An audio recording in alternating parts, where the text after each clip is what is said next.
ప్రభునామమున సంఘానికి నాకు హృదయపూర్వకమైన వందనాలు.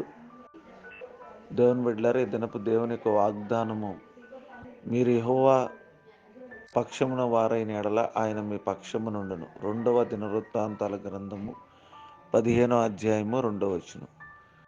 దేవుని బిడ్డలారా, ఈ లోకంలో ఏ ఒక్కరూ కూడా మన పక్షాన ఉండరు.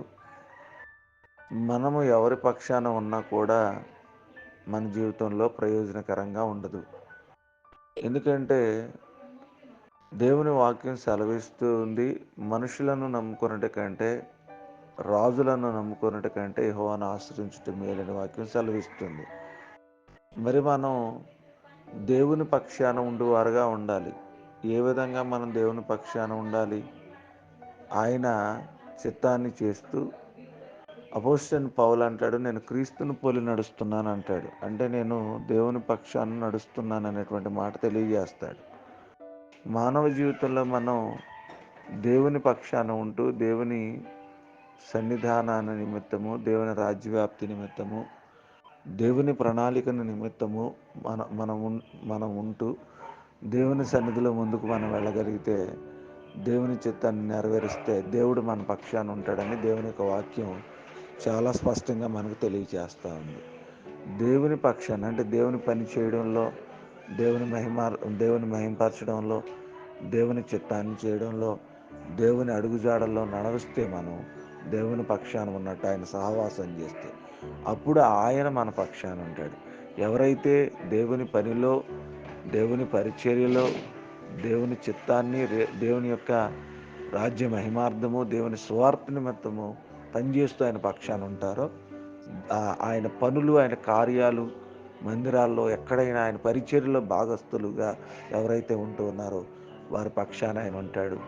మనందరం ఆయన పక్షాన ఉంటూ, ఆయన పక్షాన ఉంటూ ఆ దేవుడు మన పక్షాన ఉంచుకుంటూ దేవుని ఆశీర్వాదాలు పొందుకుంటే కొద్ది మాటలు దేవుడు మన వెనుకల్లో ఫలించి ఆశీర్వదించుగాక. ఆమేన్. ఆమేన్. ప్రార్థన చేసుకుందాం, తల్ల వంచుకుందాం, నాతో కలిసి ఏకీభవించండి.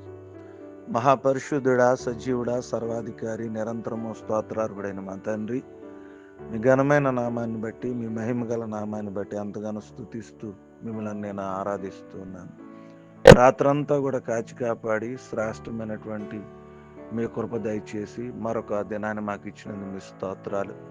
ప్రభు, 1వ తారీఖు పూర్తి చేయించి 2వ దినానికి ప్రభు నేను జూన్ మాసంలో జ్ఞాపకం చేసుకున్నందుకు మీ స్తోత్రాలు, వందనాలు తెలియజేస్తున్నాను.